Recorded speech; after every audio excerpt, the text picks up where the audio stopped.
This little love story is from the time when the internet had just started gaining popularity among people. Back then, people would connect with each other through chat rooms on various websites.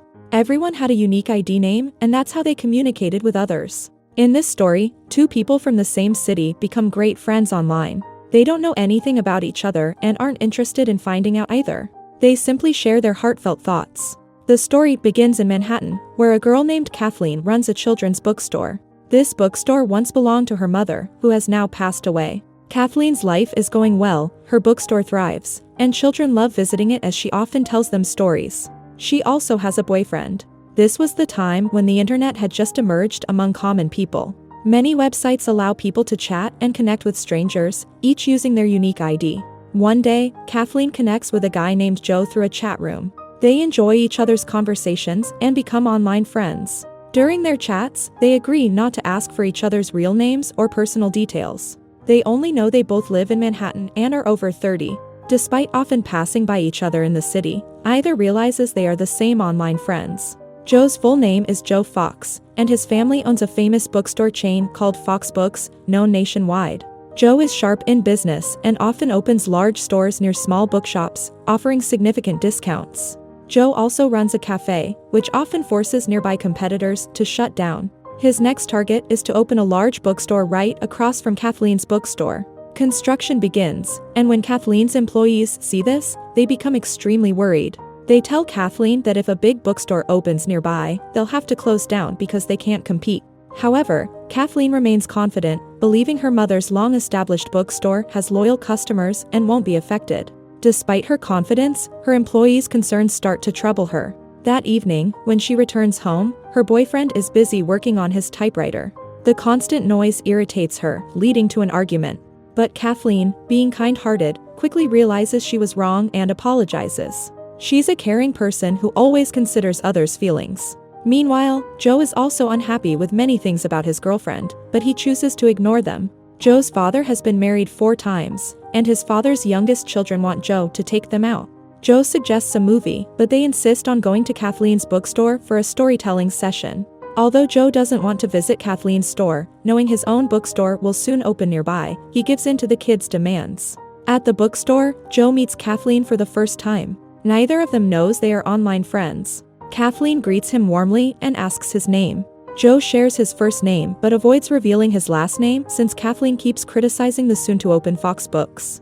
Days pass, and Joe and Kathleen continue chatting online daily, growing closer as friends. Both secretly chat with each other while keeping it from their respective partners. Eventually, Joe's bookstore opened across from Kathleen's, and her loyal customers gradually shifted to Fox Books. This severely affects Kathleen's business.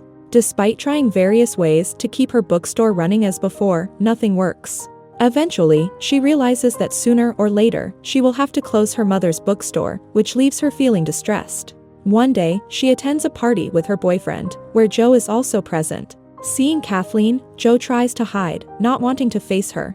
However, Kathleen spots him and realizes that he is Joe Fox, the man who opened the bookstore across from hers. She confronts Joe, accusing him of visiting her bookstore with the kids just to spy on how her store operates. Hearing this, Joe gets angry and replies that his bookstore chain is well established nationwide, and he has no reason to spy on her small store, especially since it's bound to close soon.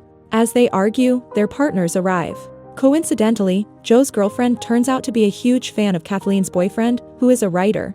The two start chatting enthusiastically, leaving Kathleen and Joe to leave the party with their respective partners. That night, Joe struggles to sleep, feeling guilty about how harshly he spoke to Kathleen. Once his girlfriend falls asleep, he opens his laptop and messages his online friend, confessing, "I'm a terrible person. I hurt someone today." Kathleen, also feeling upset, replies, "When someone speaks rudely to me, I can't respond right away. But later, I spent the whole night thinking about what I should have said." Joe responds, "We're so different.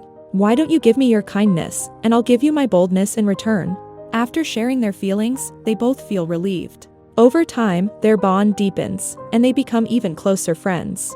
Both Joe and Kathleen cross paths several times, but avoid eye contact, still upset over their argument at the party. One day, Kathleen is shopping at a store, and when she tries to pay with her credit card, the cashier refuses to accept it.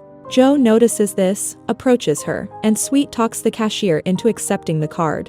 Without saying a word, Joe leaves. Kathleen is surprised by his gesture. The same man who argued with her at the party had just helped her. Meanwhile, Kathleen's business continues to decline. One night, she tells Joe in their chat about her struggling business and asks for advice. Joe asks what kind of business it is, but Kathleen reminds him they agreed not to share personal details, so she doesn't reveal it's a bookstore. Joe advises her to fight for her business and never give up. Inspired by his words, Kathleen decides to take action. She asks her boyfriend to write an article in his newspaper criticizing Fox Books for harming small businesses. The article gets published, sparking protests against Fox Books and generating negative media coverage. However, Joe's bookstore remains unaffected. Although Kathleen earns public sympathy, customers continue buying from Fox Books due to the discounts. Feeling defeated, Kathleen turns to Joe online and says she now wants to meet him. Previously, when Joe had suggested meeting, Kathleen had refused, but now she's the one reaching out. Joe is thrilled and agrees. Kathleen gives him the name of a restaurant, and Joe, excited yet nervous, decides to take his friend along to meet her. Deep down, Joe has started developing feelings for Kathleen. Joe arrives at the restaurant with his friend, nervous about meeting his online friend. He asks his friend to peek inside and describe the woman waiting. His friend is shocked to see that it's Kathleen. Joe is stunned and feels guilty, realizing he's responsible for her business struggles. Inside, Kathleen anxiously waits, frequently glancing at the door. Joe eventually enters the restaurant. She hides her face when she notices him. Gathering courage, Joe sits at her table. Kathleen tells him she's expecting someone, and Joe replies that he'll leave when that person arrives. Joe tries to start a conversation, but Kathleen, still angry about her failing bookstore, doesn't want to talk. Joe hints that her online friend might not show up. Angry, Kathleen defends her friend, calling him kind, honest, and nothing like Joe. Frustrated, Joe leaves. Later, Kathleen feels bad for how she spoke to Joe. She continues waiting but eventually goes home, disappointed. Checking her email, she finds no message from her online friend. Meanwhile, Joe feels troubled, knowing he's the reason for Kathleen's struggles. Kathleen messages her online friend, asking why he didn't show up. Joe replies, saying he can't explain yet but promises to meet her soon, continuing their online chats in the meantime. Meanwhile, Kathleen makes a tough decision. She will close her bookstore. Heartbroken, she confides in her boyfriend about her decision. But her boyfriend doesn't listen to her properly, which makes Kathleen angry for the first time. Her boyfriend doesn't tolerate this and breaks up with her. In reality, her boyfriend was having an affair with a TV anchor, something Kathleen didn't know. He was just waiting for the right moment. Meanwhile, Kathleen realizes she's fallen in love with her online friend, Joe.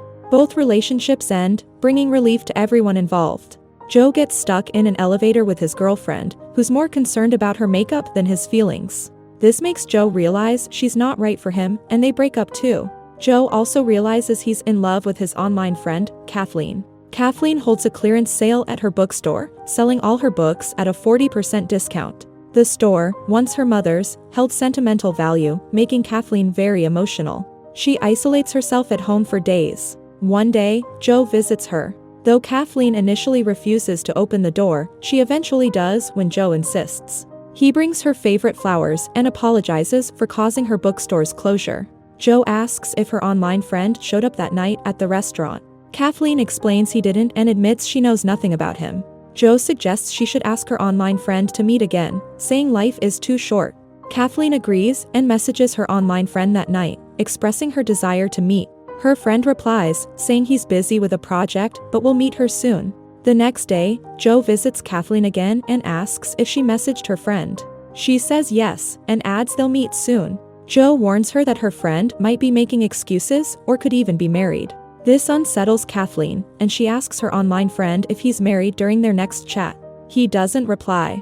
The following day, Joe visits again and confidently says her online friend must be hiding something, possibly being married. Kathleen finds his behavior strange as Joe now meets her daily. In their conversations, Joe subtly tries to express his feelings for her, but Kathleen pretends not to notice. Because she loves her online friend, Kathleen also enjoys spending time with Joe. Joe constantly jokes about her online friend, making her laugh a lot. One day, her online friend, who is actually Joe, messages her, suggesting they meet at 4 p.m. the next day and mentions he'll bring his dog along. Kathleen feels overjoyed after reading this. The next day, she tells Joe about the meeting. Joe continues to joke, saying her online friend might be overweight, short, or have a big mustache. Kathleen laughs at his remarks. Before she leaves, Joe says, "If I hadn't caused your bookstore to close, would you have accepted my love? We could have been together." Kathleen doesn't respond. As she's about to leave, Joe adds, "You forgave the person who talked to you online, but you haven't forgiven me." Kathleen's eyes fill with tears, but since she loves her online friend, she leaves to meet him. At 4 p.m., Kathleen waits eagerly. She suddenly sees Joe approaching. Thinking he's joking, she's confused, but then she spots his dog, and it clicks, Joe is her online friend. Joe stands quietly before her. With tears in her eyes, Joe whispers, "Don't cry, Shopgirl. Shopgirl is her online ID." Kathleen replies, "For days, I kept hoping my friend New York 152, Joe's online ID, would be you, and it turns out it is you." They hug tightly, and with this happy ending, the story concludes.